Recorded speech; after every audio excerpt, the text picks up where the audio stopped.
Thank you for tuning in to the GSMC Basketball Podcast presented by the GSMC Sports Network. I am your host, Nelson, here on this wonderful Tuesday afternoon.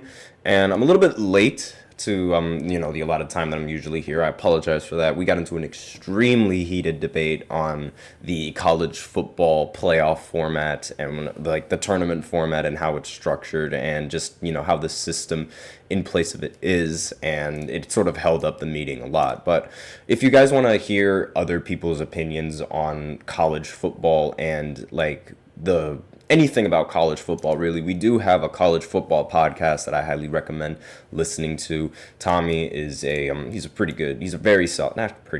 very very good show host. He knows a lot about college football, knows the ins and outs way more than I do. So you can get much better opinions from him if you're interested in college football. And if you're interested in football in general, we have so many football podcasts. We have a sports podcast as well that goes live after my podcast. So if you guys are interested on anything football, I recommend tuning in and listening to those guys and what they have to say. So aside from that, however, we do have a lot of things to cover with the NBA. So for starters, Ja Morant ended up leaving the most recent preseason game due to an ankle injury. So I'm going to go ahead and talk a little bit about that and my thoughts on the injury and what's in store for the Memphis Grizzlies going into this season. And there's also, hold on just 1 second, there were also some celebrity picks that, in the second segment, we're going to talk about some celebrities that picked a team that was going to win the NBA Finals, the finals matchup, as well as who's going to win the MVP. So I'm going to go ahead and talk a little bit about that as well in the second segment. Then in the third segment, we're going to do a quick recap of all the preseason games that happened the other day, who played well, who didn't play well, and just some stories from the preseason early on for the season. And then in the fourth segment, we're going to cover the WNBA, how there's going to be an elimination game later tonight, and we're just going to go ahead and talk a little bit about that in the fourth segment. And then we also have a special fifth segment that I think is going to be very, very entertaining. So stick around for that if you guys are interested in what that is. And before I begin, I do like to remind everybody that we love to hear what you guys have to say during the show, whether you guys have a hot take, whether you guys have a burning question, something you've been dying to share. We're all ears. If you really want your comment and or question to get noticed, I recommend using Super Chat. Just click on the $sign below the chat box and you can send in your comments and donations that way. Really helps the show, makes it way more interactive between myself and you guys. And if Super Chat isn't really your thing, that's okay. You can always use the link displayed below the ticker on every show segment, which is gsmcpodcast.net. And you can send in your comments and or donations that way. Either or really helps the show, and either or makes it much more interactive. So with that out of the way, we can go ahead and focus on the preseason. And I'm mainly going to focus right now on Ja Morant, because in the most recent game, in the most recent preseason game, I almost said postseason, he ended up suffering a right ankle injury. And this eventually led to him leaving the game rather early. And I think this is rather concerning. Morant was suspended 25 games in the last season due to off-the-court randomness and off-the-court stuff. I'm sure you guys already know about it. I'm not going to focus on that, obviously. And he also, after returning from suspension, he averaged 26 points, which is fantastic, but that was only 9 games. And then he quickly suffered a shoulder injury right after. And he was, he made his return, but after 18 minutes, he ended up rolling his ankle in a transition and headed to the locker room, according to SportsCenter. And I think this is a big concern. I don't think this is something that should be taken lightly if you're a Grizzlies fan. And to those of you guys who think that Zion is injury riddled, it seems like Ja Morant is just as bad and almost just as injury riddled as Zion tends to be. Because, again, this is almost a whole season that Ja Morant misses out. He's also missed several times before due to ankle injuries, and it's mainly, I think it's a big problem, and I think it's something that shouldn't really get shoved under the rug. Because similar to Steph Curry and his ankle injuries And, everyone knows that Steph Curry's got relatively weak ankles, and he tends to get injured a lot there. And it makes sense because of all of his moving and all of his moving around the court, trying to get defenders off of him, all of the plays that the Golden State Warriors run. But it seems like I think that Ja should do a better job in protecting his ankles in these kinds of games. He did end up saying, at least according to Tim McMahon, he ended up tweeting out that Ja Morant said, quote, "I'm good. It's preseason, man," end quote. So it doesn't seem Ja Morant is all that worried about his injuries, but I feel like he's just trying to put the fans at ease with that quote because, again, this is just a common trend with Ja Morant and his injuries and his career so far. I'm actually going to go ahead and see how many injuries he's sustained over the course of his career. And hold on just one second. So he's had a shoulder injury that was forced him to sideline. He also had an illness before that, league suspension, another league suspension. Then he hurt his hand, he hurt his hip, and then he hurt his thigh. And then there was also wrist injury in 2023. There was more thigh injuries, and there were 3 ankle injuries in a row in 2022. Then there was also a knee injury in 2022, another ankle injury, another foot injury, another thigh injury. It's like everything that has to do with his legs, which is arguably like the best part of his game, is getting injured rather quickly. And some people, they're saying that he's going to be the modern-day Derrick Rose. I think a more accurate depiction is the modern-day John Wall, because these injuries, while they aren't really that major or as major as Derrick Rose's injuries over his career, they can build up. And one of the things that makes Ja Morant so valuable is the attention he draws towards the paint. He is such an athletic finisher and one of the best finishers around the rim at the point guard position in this league, that if he loses the strength in his legs and can't really help himself from getting injured, that's going to be a problem for him in his career. And this has been a thing that I've noticed him do in almost every single game. It was a problem from the start of his career, and it's still a problem now. It's the way that he lands on some of these dunks. The way that he lands on these dunks, is very unsafe, and he could easily get injured way more severely than how he has been getting injured. And this is part of the reason why I think he's suffered so many foot injuries and leg injuries, because of the way that he lands after dunking the ball and going super, super high above the basket and trying to lay the ball up over everyone. I mean, yeah, it's fantastic, obviously. I'm not going to say that it's not great and that's not valuable and he shouldn't be doing that, but definitely should do a much better job in protecting himself and in protecting his legs, because it's shown and it's proven that the Grizzlies cannot really do much without Ja Morant. It seemed like they were able to do something when a couple of seasons ago, when they went 20-2, I believe, when Ja Morant was sitting out. But aside from that, it's really it's Ja Morant, and you need Ja Morant in order to have a successful season if you are the Memphis Grizzlies. And these injuries are hindering him and they're holding him back. So while it might not be a crucial injury now, what happens if something like this happens around playoff time? Your best ability is your availability. And similar to how I critique Joel Embiid for constantly getting injured in the postseason, you do not want that if you're Ja Morant. And it's you have to be able to stay healthy. You have to find a way to be able to stay healthy. Now, maybe wear a different set of shoes. Maybe wear some high tops instead of the traditional low tops that he wears, because high tops do a bit of a better job in sustaining, not really sustaining injuries, but preventing injuries. It's not guaranteed that an ankle injury isn't going to happen, but there's a better chance that it won't if you have those types of shoes. And also, Steph Curry, when he gets an ankle injury, and when he tends to get these types of ankle injuries, he also wears an ankle brace, so that way he doesn't injure his ankle nearly as severely as you'd expect, and then he can return after a few weeks.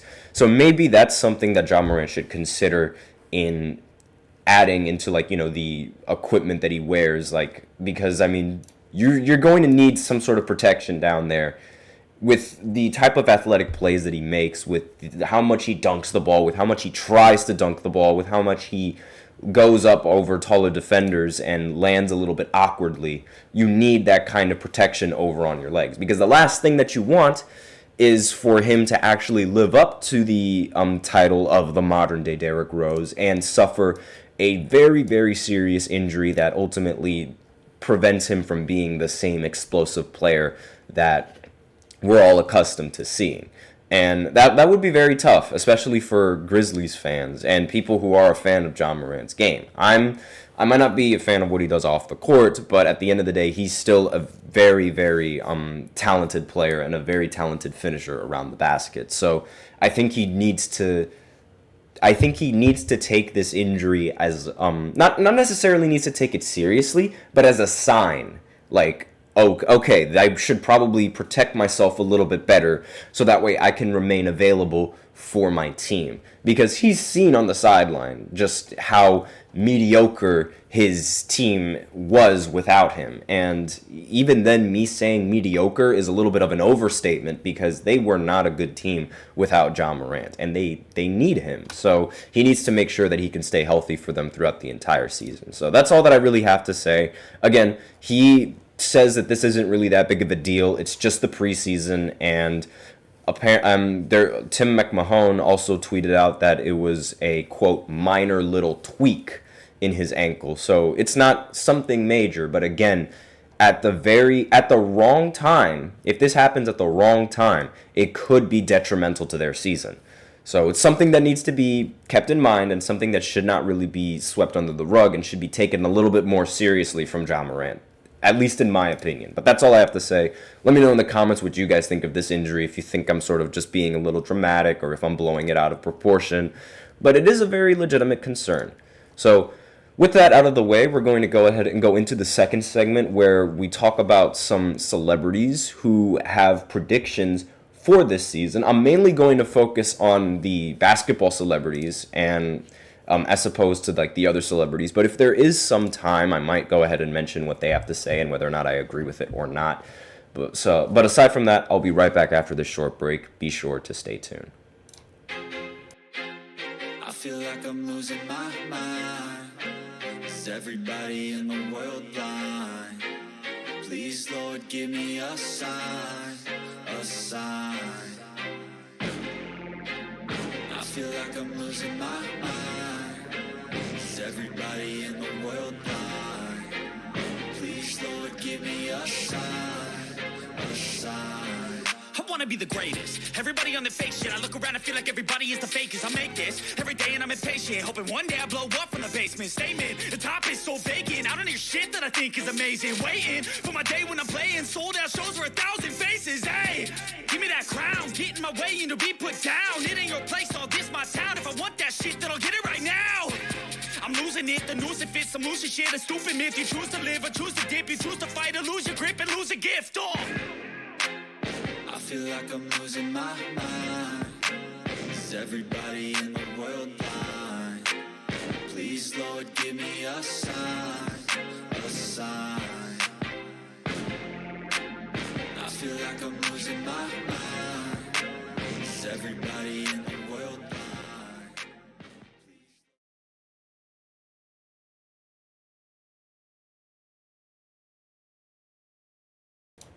And we are back with the second segment of the GSMC Basketball Podcast, presented by the GSMC Sports Network. And in this second segment, we are going to be talking about celebrities and their picks on what's going to happen in this season, who's going to win the MVP, as well as what the finals matchup is going to be and who is going to prevail in that finals matchup. So before I begin, however, I do like to remind everybody that we love to hear what you guys have to say during the show. Whether you guys have a hot take, whether you guys have a burning question, something you've just been dying to share, we are all ears. If you really want your comment or question to get noticed, I recommend using Super Chat. You just click on the $ below the chat box and you can send in your comments and or donations. That way, really helps the show. makes it much more interactive between myself and you guys. Once again, the link is Actually, no, excuse me. You use Super Chat. If Super Chat's not really your thing, then you can go ahead and use the link displayed below the ticker, gsmcpodcast.net, and you can go ahead and send in your comments and or donations that way. And with that out of the way, we can go ahead and go through these celebrity picks. Now, these celebrity picks were posted by House of Highlights, I believe, and they went ahead and they asked their popular followers who they thought was going to end up winning the finals, who would match up in the finals, as well as their pick for the MVP.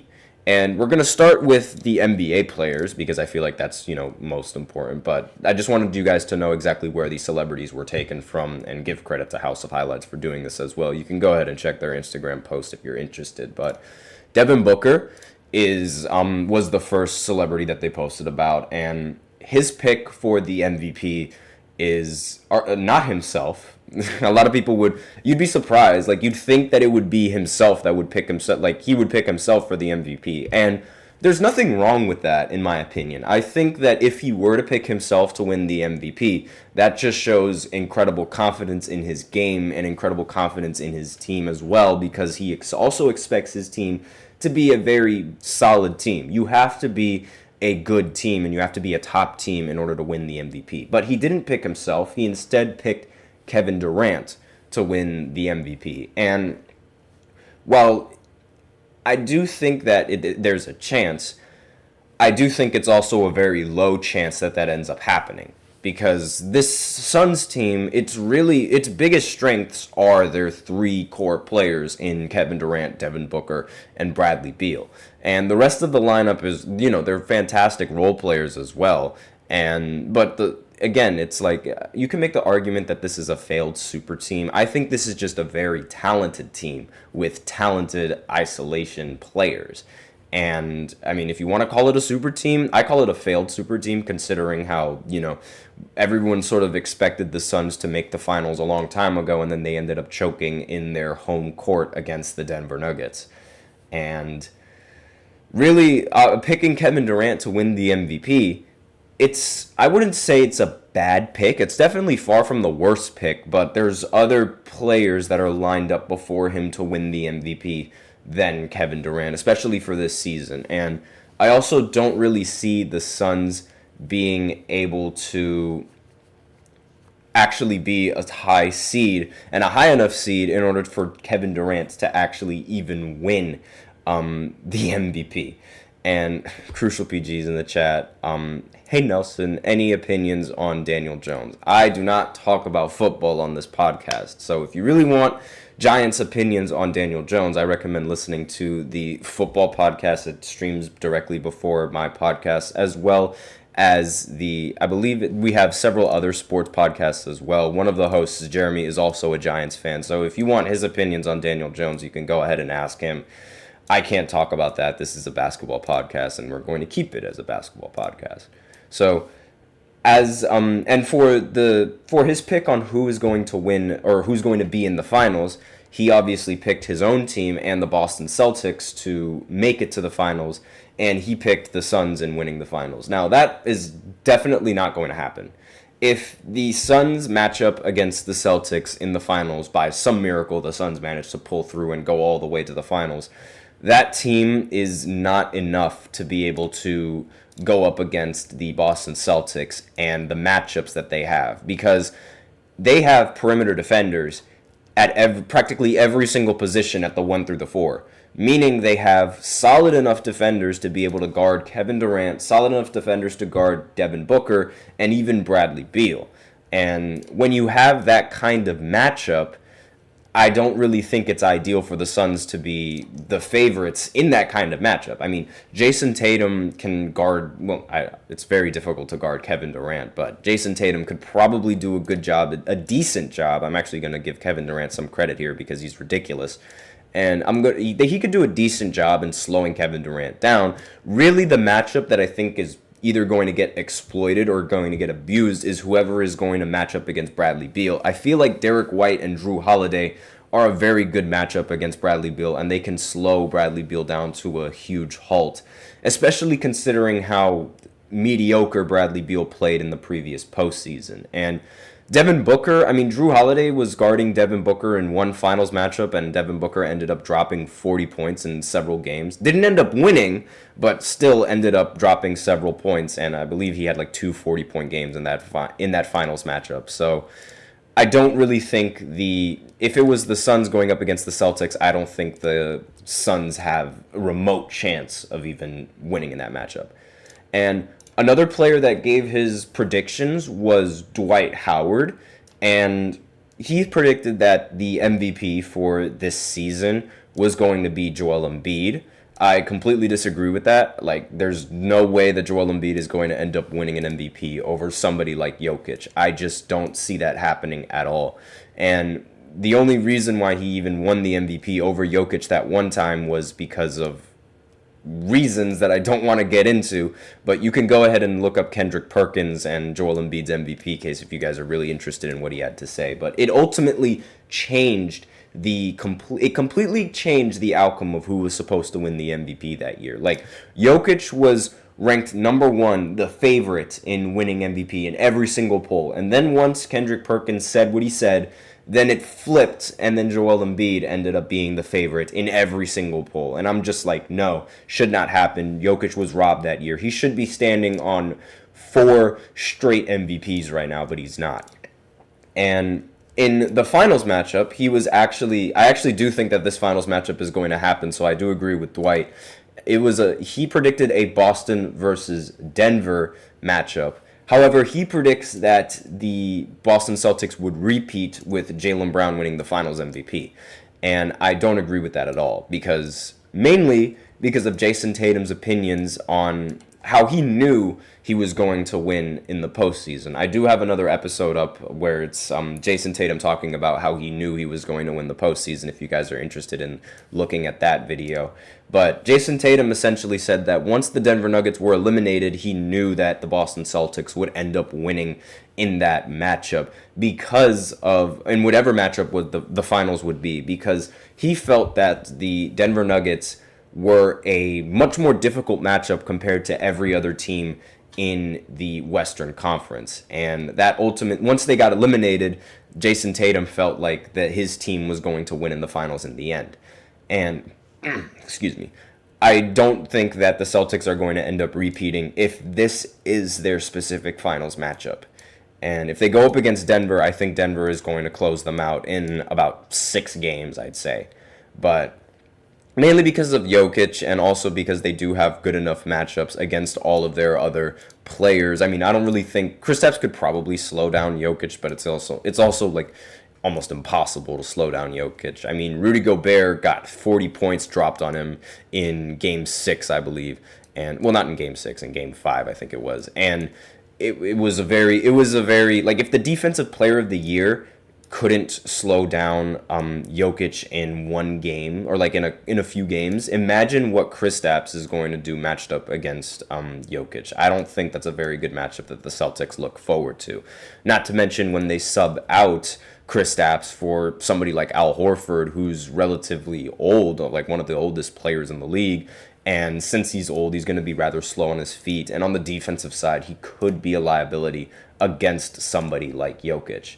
But aside from that, I mean, I do think that the finals matchup is much more reasonable than Devin Booker's finals matchup, where it was his team against the Boston Celtics. But again, to Devin Booker's credit, you'd want Devin Booker to say that his team is going to make the finals, and you want him to say that Kevin Durant is going to win the MVP. So while there's obvious bias, I think, it's the right kind of bias. And maybe don't take an opinion from somebody who's currently on an NBA team right now, because you know that they're going to have some sort of bias. Now, there were also some other celebrities that they mentioned. I mean, Logan Paul and Duke Dennis were also mentioned in this. I'm not going to talk about that at all, because not only are we out of time, but it has nothing to do with they don't have anything to do with basketball. And yeah, they do have opinions. If you're interested in their opinions, you can look at the post on House of Highlights. But aside from that, that's all that I have for this second segment. So now we will go ahead and go into the third segment, where I do a quick recap of the preseason games, and I just go ahead and list off the scores, and I go ahead and list off some of the key players in these matchups. So I'll be right back after this short break. Be sure to stay tuned. Looking for your daily fix of sports talk without having to pay for it? GSMC Sports Network is available on YouTube. Just search GSMC Sports Network. Get your fix of daily sports talk shows on YouTube, absolutely free. NFL, college football, NBA, MLB, MMA, UFC, fantasy football, and so much more. GSMC Sports Network has shows running all day long, with new sports shows starting every 2 hours. Just like on your favorite cable sports channel, except GSMC Sports Network is absolutely free. Just search GSMC Sports Network on YouTube to catch one of your new favorite shows, like the GSMC College Football Podcast, Chip Shot Football Podcast, Hoops and Heels Women's Sports Podcast, GSMC Basketball Podcast, and so many more. Check it out for yourself. GSMC Sports Network, now available on YouTube absolutely free. Search GSMC Sports Network on YouTube right now.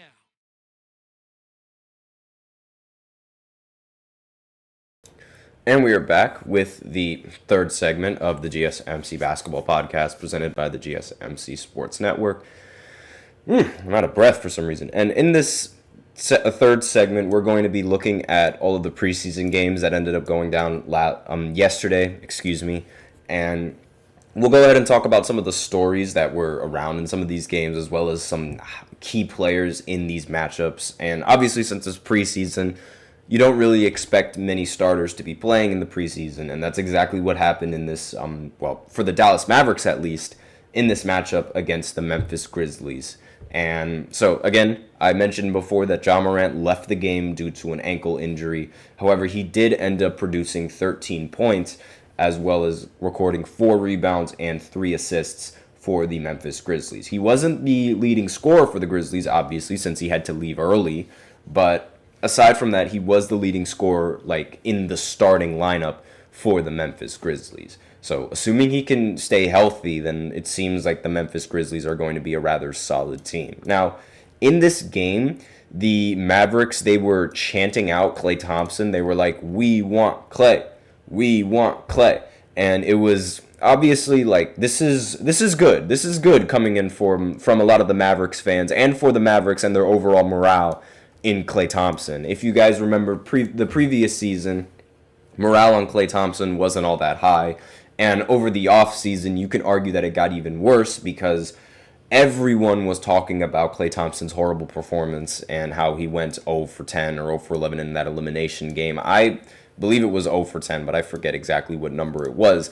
But he missed every single shot. And a lot of people, they sort of assumed that this was the end of Klay Thompson and that Klay Thompson was going to, fall off. And this was going to be the fall off for Klay. But to be fair, Klay didn't really play all that bad in the previous season. I mean, he still shot around 39% from 3, which I think is very solid. It's just, and on top of that, the confidence that he's getting from these fans could also help him throughout majority of the season, because now he has a fandom that's completely behind him and that supports him in all of his, despite all of the mess ups that happened last season.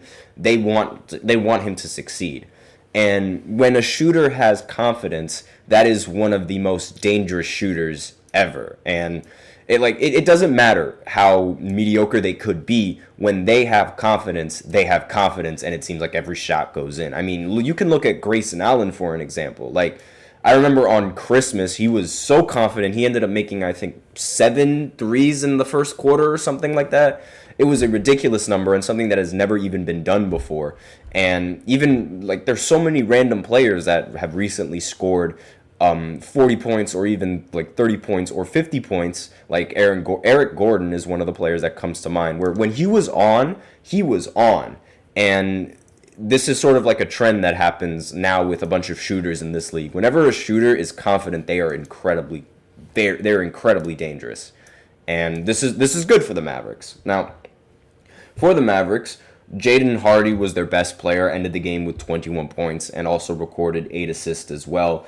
And it seems that a lot of players on the Dallas bench actually produced pretty efficiently. I mean, you have Oliver I can't pronounce that middle name. Maxence, forgive me if I messed up that last name. Prosper, and he ended that game with 14 points. And then there was also Jazian Gortman, who ended the game with 19 points, 3 rebounds, and 3 assists, along with 4 steals as well. So it seems that there is a chance that the Mavericks could actually have some sort of depth. Again, we have to see how the preseason plays out, and again, how the rotations are going to play out for this Dallas Mavericks team. But if they have a solid bench, and they have a solid bench that can produce, that's one good thing that they have going into this next season that they previously didn't have. Because in the finals matchup and throughout most of the playoffs, it was really you give Luka and Kyrie the ball and everyone gets out of the way and gets ready to set up the play.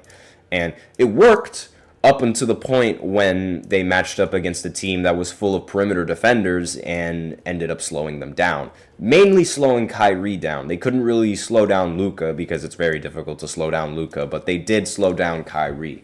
So in this matchup, I mean, obviously the Mavericks ended up losing. The score was 121 to 116 in favor of Memphis, but they showed some good things in this loss. So, and that's really like the more important thing when looking at preseason losses. Like if you can show positivities despite losing, then you're in a much better spot than a lot of teams would expect.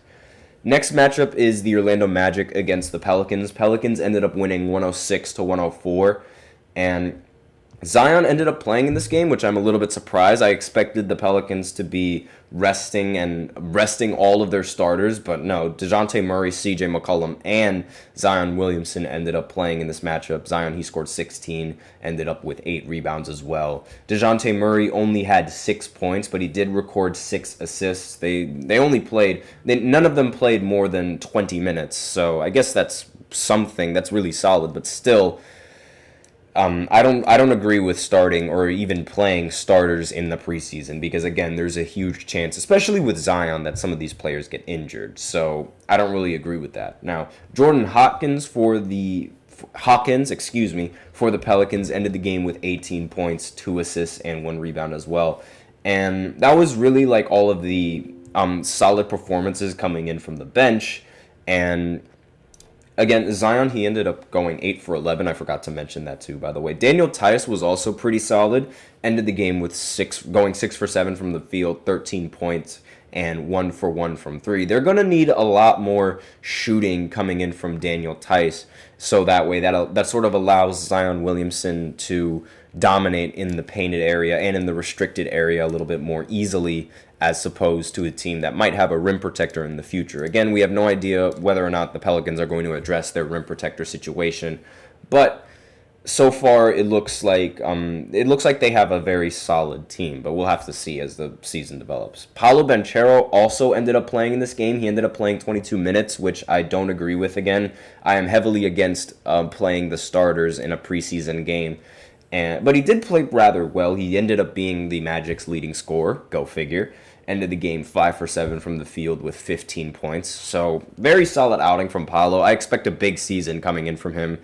And I don't really think it's going to be all that popular, however. I think he's still going to remain one of the league's more underrated players.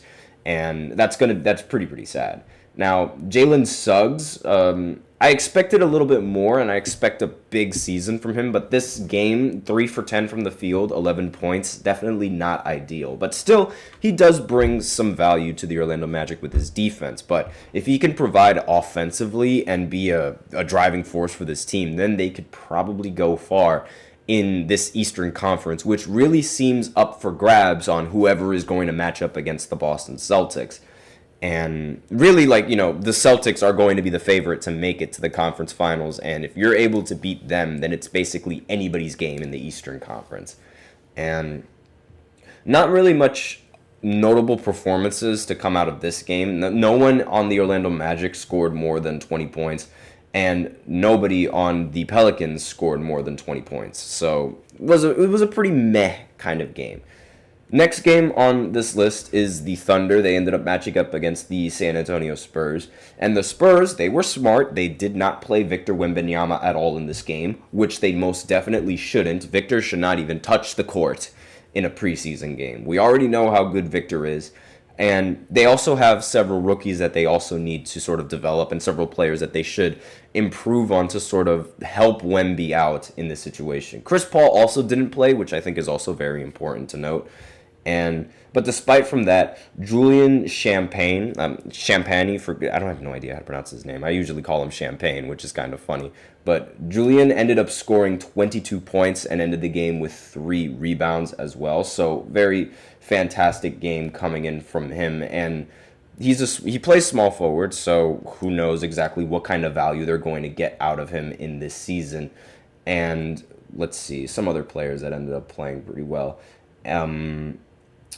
Malachi Branham, forgive me if I messed up that last name. He ended the game with 12 points as well. And again, this was another game where it was just like, testing the bench, seeing exactly how much depth they actually have and who's going to make the rotation for the Spurs.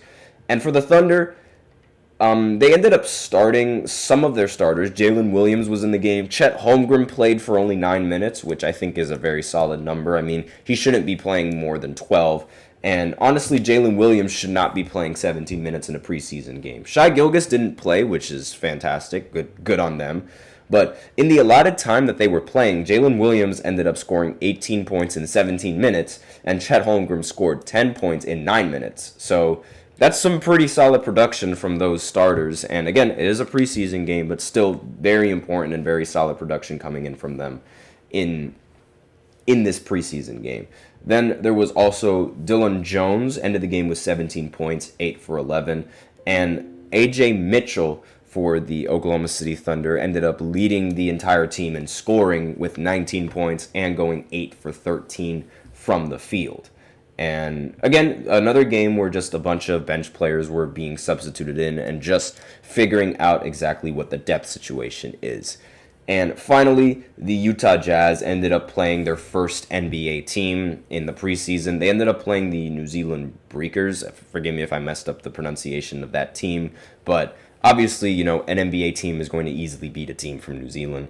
And in this matchup against the Houston Rockets for the Jazz, excuse me, I don't know why Lauri Markkanen is playing 24 minutes in this game, but he did.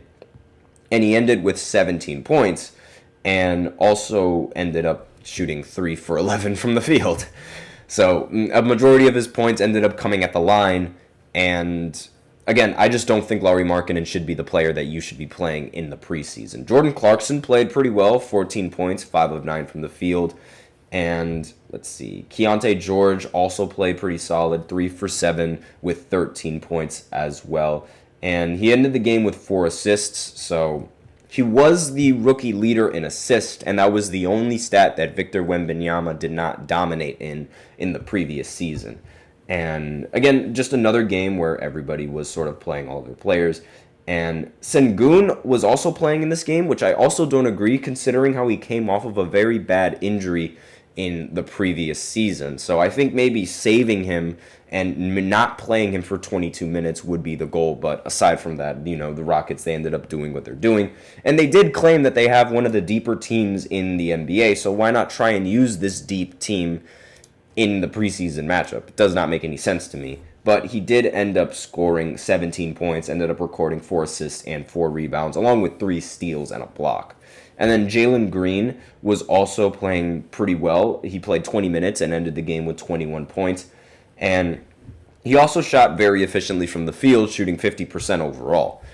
And really, that's sort of like what we expect now from Jalen Green. He did go on a ridiculous streak last season where he was just dropping random 30-point games, efficient 30-point games as well, and making turnaround three-pointers at a ridiculous, like he did that several times in some of these games, and it was just like his confidence was all the way up here.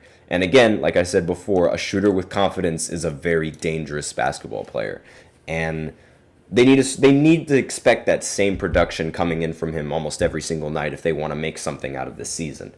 And let's see, Amen Thompson also played in this game, shot 6 for 8 from the field, ended with 13 points as well, and also was able to record 3 rebounds and 1 assist. But again, this was just another game where everybody was sort of playing most of their bench and trying to see who was going to fit in the rotation. But for having a deep bench, it doesn't really seem like they have a deep bench. A lot of the bench players were missing a lot of shots in this game. So, but aside from that, that's all that I'm going to talk about with the preseason. I'm not going to recap the 76ers matchup against the New Zealand Breakers and that team. Aside from the fact that Jared McCain actually ended up shooting like pretty well and was a surprise for some Philly fans, mainly because a lot of people don't really expect much from McCain. But while he didn't shoot all that well from the field, 5 for 14, he did shoot rather well from 3, going 4 of 9 from 3, and ended the game with 15 points. So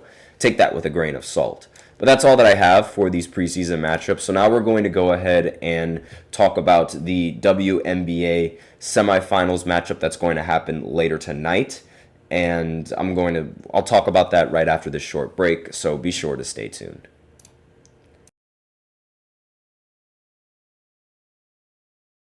For the best and latest podcasts available anywhere, go to the podcast app on your cell phone and type in GSMC to access free content-rich podcasts on health and wellness, book reviews, sports, entertainment, relationships, social media, movies, technology, finance, and even weird news. Subscribe and download the GSMC Podcast Network's family of shows, available everywhere podcasts are found.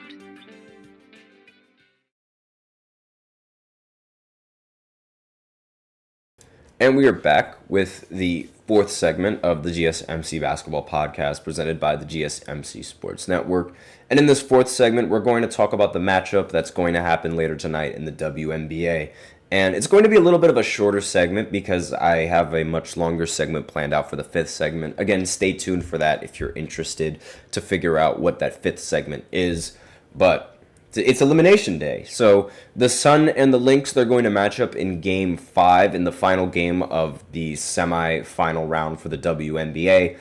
And this, by far, has been the most competitive series in the entire WNBA playoffs. By far, as of right now, it's been the most competitive series. This series has gone back and forth. And it's the only series that ended up going back and forth. I mean, most of the series in the WNBA ended up ending like this. And ever since, people sort of started to find out that the WNBA is rather top-heavy, a lot of people's interest on these games has sort of completely decreased. That, along with the elimination of Caitlin Clark, not many people are really tuning into these playoff games as much as they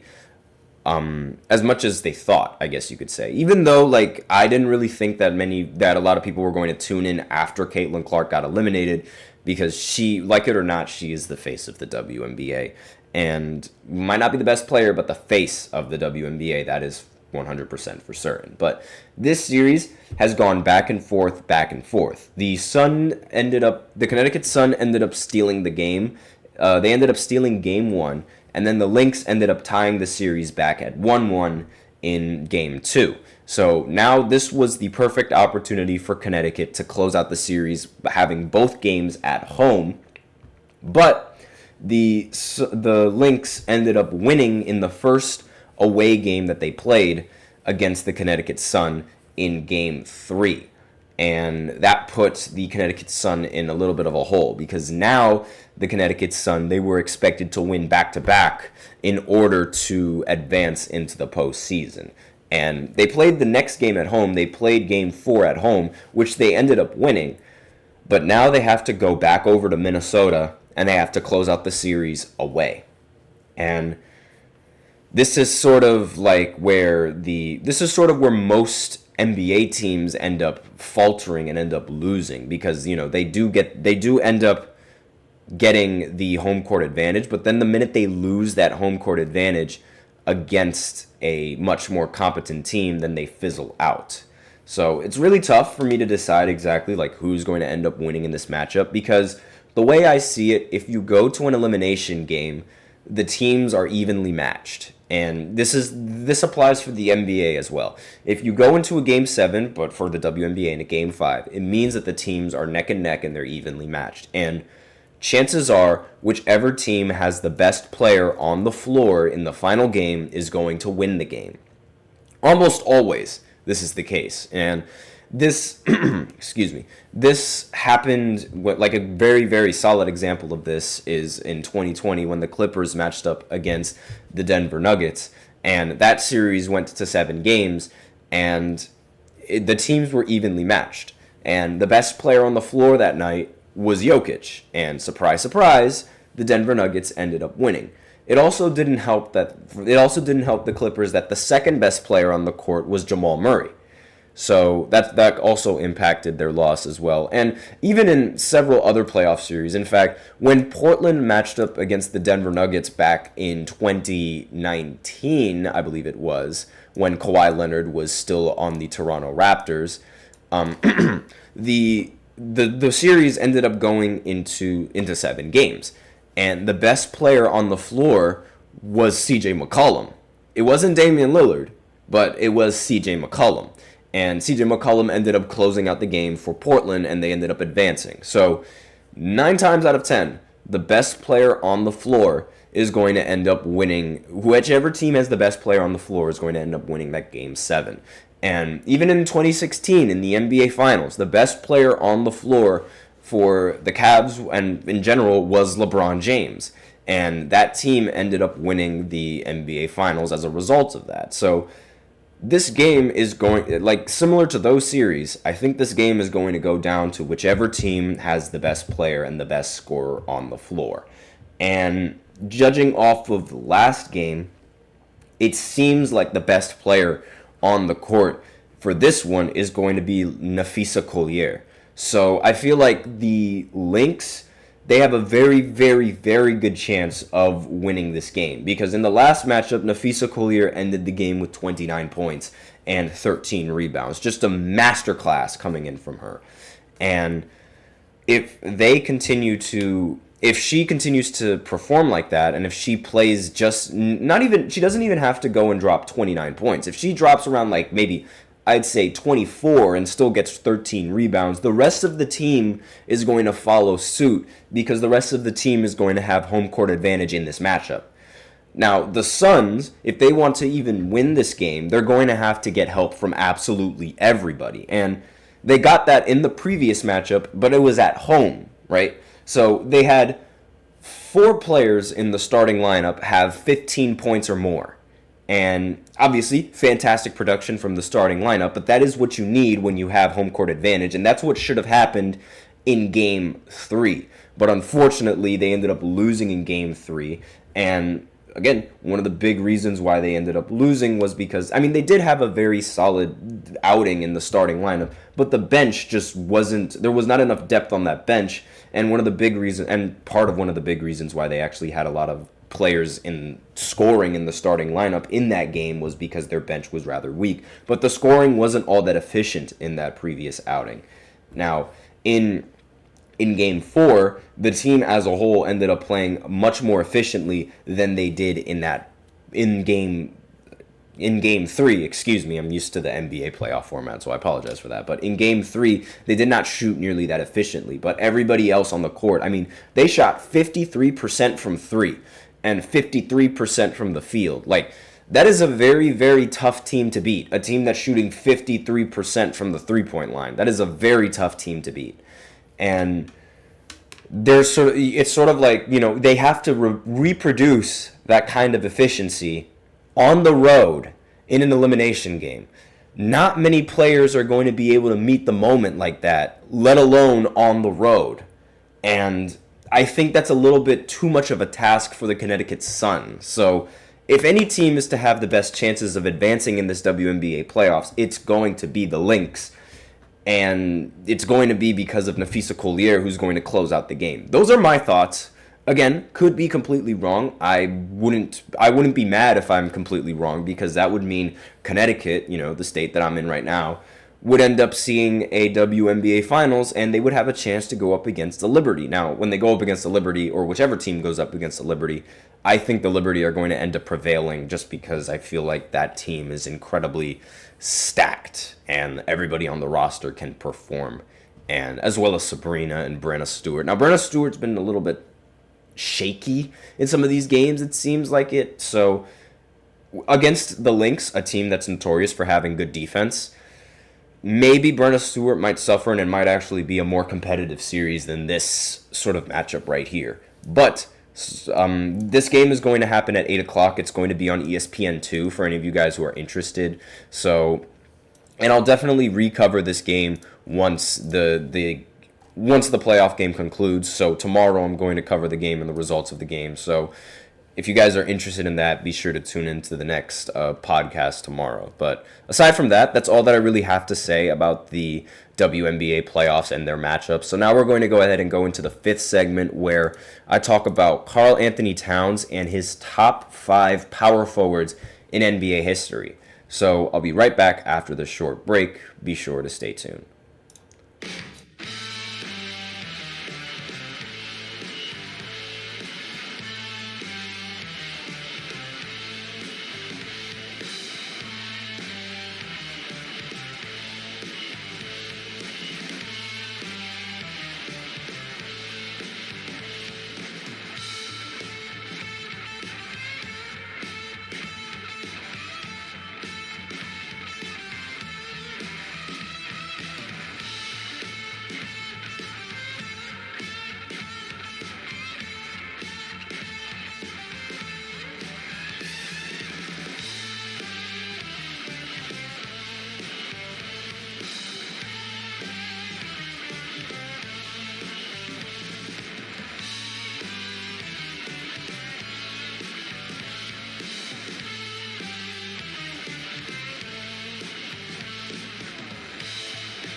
And we are back with the fifth and the final segment of the GSMC Basketball Podcast, presented by the GSMC Sports Network. And in this final segment, I'm going to be looking at Karl Anthony Towns' top 5 power forwards in NBA history, and we're going to go straight into this. So, wrong slide. All right, here we go. So, the list, I don't know if this is in any particular order, but I'm just going to put it in the order that it's listed. So at 1, it's Dirk Nowitzki, which I don't agree with.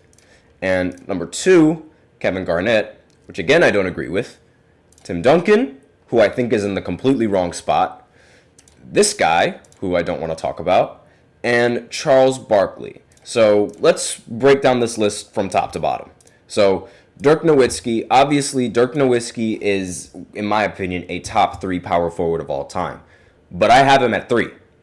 And really, the best power forward in NBA history should be this man right here, Tim Duncan. He by far has the most accolades out of any power forward. He has like the most team accomplishments. He also has a history of winning every single time. And every single season that he's been in, he's made the postseason.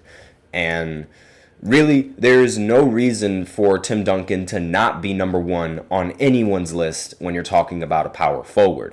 Some people can make an argument that Tim Duncan is a center, and I do understand that, but he was, when you look at Basketball Reference, he was listed at power forward. So I think that this kind of, actually no, I lied. I have Dirk at 2nd, and then I have Kevin Garnett at 3rd. And mainly, the big problem that I have with this list is Tim Duncan not being number 1. Again, I don't know if this list is in order, like in the order that he thinks is the best to the worst, but he should have been the first power forward mentioned, if anything.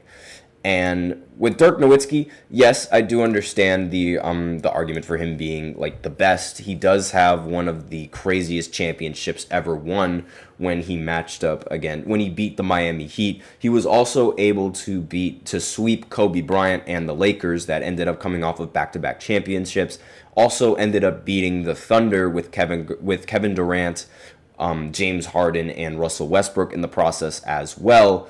And that was a very, very tough road to the finals, which was capped off by beating LeBron James and the Miami Heat, a team that everyone thought was going to win the finals that year.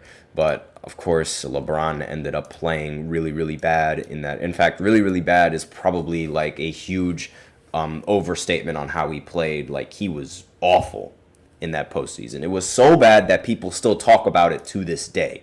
But again, like, I would have him either 2 or 3, and I have a really difficult time with Kevin Garnett because on one end, Kevin Garnett, he's dominant on both sides of the ball, which is something that Dirk Nowitzki wasn't really all that dominant in. He was dominant on the offensive side, without a doubt, but on the defensive side, he was a liability.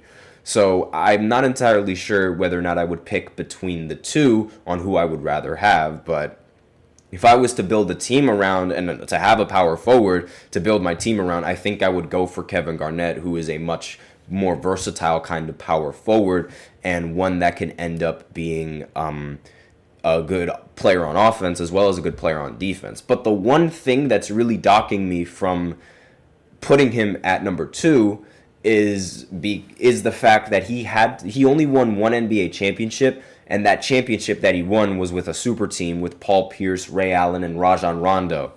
And I don't really think that championship should have more weight than the championship that Dirk Nowitzki ended up winning, on top of the fact that Kevin Garnett did not win the finals MVP in that finals matchup. And on top of that, he was also eliminated from the first round of the playoffs, I believe 6 years in a row with the Timberwolves. Again, I'm not really holding that to him because he had no help, and that Timberwolves team was just bad aside from Kevin Garnett. It was a miracle that they even made the postseason. So again, have a really, really difficult time in putting him in the 2 spot, but I wouldn't be opposed if anyone put him at top 2. And that's really sort of like the big debate with this list. And then there's this guy. Now, Carmelo, yes, he was a fantastic basketball player, but I'm sure all of you know why he's one of the least favorite NBA players in the history of the NBA. And I'm not going to talk about that. I'm going to talk about strictly basketball. He is a playoff choker. Like, that is one thing that never gets talked about when we talk about this guy. He is a notorious playoff choker. Every single season that he's made the postseason, his points, his efficiency, his production, they all drop completely off a cliff. It's every single postseason. You can go ahead and look up the stats. Every single time he makes it to the postseason, he ends up playing worse than how he played in the regular season. And a big reason why people give him this top 5 power forward spot is because of his longevity and his ability. You know, he did win the MVP for one year, I believe it was. And again, like, yes, he was a fantastic player. He's a Hall of Famer. But still, I just cannot really put him in a top 5 spot when in the brightest of moments, he ends up playing worse and worse and worse every single time. I cannot do that. I just don't feel right doing that. And I would actually have preferred somebody like Giannis being in the top 5 power forward rankings. Because yes, Giannis is already a top 5 power forward. Like, he's already proven that to me. His averages between compared to Karl Malone, they're pretty similar. For his career, Giannis ended up averaging 23 points per game to Malone's 25 points per game. But a big reason why the production isn't greater is because of the first few years where Giannis wasn't the caliber player that he is now. And he averages like 0.3 rebounds less than Malone. He averages more assists than Malone, averages more blocks, averages better efficiency from both the 3-point line and the field, like overall from the field. His effective field goal is also much higher. And on top of that, Giannis plays defense. That is one of the things that, yes, Karl Malone, you could argue that he was a pretty solid defender, but a big reason why he was so talented was because of his scoring ability. And in my eyes, Giannis can do just that. And even so, Giannis elevates his play in the postseason. We've seen that because he's won the finals MVP. And again, you can make the argument that it was because a lot of people got hurt. It doesn't matter. When there was an opportunity and there was a time, he was there. And he proved that. And that's something that Malone does not have on his legacy, a championship ring or a finals MVP. Meanwhile, Giannis has the championship MVP. He also has the regular season MVPs, the same amount as Karl Malone. I also made a mistake. Malone had 2 MVPs as opposed to 1. I apologize for that. But Giannis also has 2, as well as having a defensive player to his resume as well. He was also selected all defensive team more times than Malone did. And really the only thing that I guess you can make the argument for, let me just go ahead and go back to this guy right here, is the fact that he has longevity and he played a much longer career than Giannis. But give Giannis time, and I guarantee you he's going to be a top 5 power forward. He should be a top 5 power forward already, and this guy should not even be on this list. I don't agree with it at all. I think Giannis should be on this list as opposed to this guy, especially because of those postseason performances. I mean, they were just awful. Look it up. Happens all the time to him. Awful. And then on the 5th is Charles Barkley. I don't really have much to say. I definitely think he should be in the top 5, but in the bottom half of the top 5, because he is one of those players that actually completely changed the game. There was a rule that was implemented towards the end of his career where it was like, you cannot have your back to the basket for a certain prolonged period of time, right? And the big reason for that was because Charles Barkley would abuse that. Like, he would straight up have his back to the basket for more than 10 seconds and just bully whoever is down low. And the NBA had to completely amend that rule. And when you get a rule amended strictly to slow you down, it means you change the game, and it means you need to be remembered as a top player at your position. It's just that simple. And it's a big reason why a lot of people, they give Curry a lot of credit, because a lot of people say that he changed the game. They also give other players like, Iverson credit, Wilt Chamberlain credit as well for a lot of rule changes, because of just, they implemented rules to try and slow you down. Like, you have to be really, really good for the NBA to completely revamp its rules just to slow you down.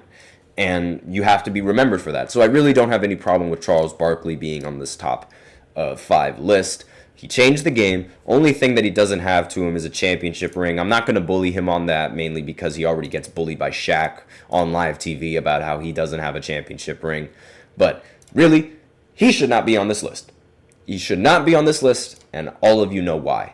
But that's all that I really have about this segment. Again, let me know in the comments what you guys think of the top power forwards on this list. Again, I firmly believe that Giannis should be a top 5. Let me know in the comments what you guys think of that. If you guys think Giannis deserves the top 5 power forward, or if you think it's a little bit too early for that. But that's all that I have to say. Let me know in the comments what you guys think. Thank you so much for tuning into the GSMC Basketball Podcast, presented by the GSMC Sports Network. Your support means a lot to us, so remember to subscribe to the show, leave a positive review. It really makes a difference. We also invite you to follow us on Facebook, Twitter, TikTok, and Instagram for more content and updates. And as usual, we love to hear what you guys have to say during the show, whether you guys have a hot take, burning question, something you've been dying to share. We're all ears. If you really want your comment or question to get noticed, I recommend using Super Chat. You just click on the $ below the chat box and you can send in your comments and donations that way. If Super Chat's not really your thing, that's okay. You can always use the link displayed below the ticker, gsmcpodcast.net, and you can send in your comments and or donations that way. Either or really helps the show. That's all that I have today. Thank you so much for tuning in. I am your host, Nelson, and as always, take care.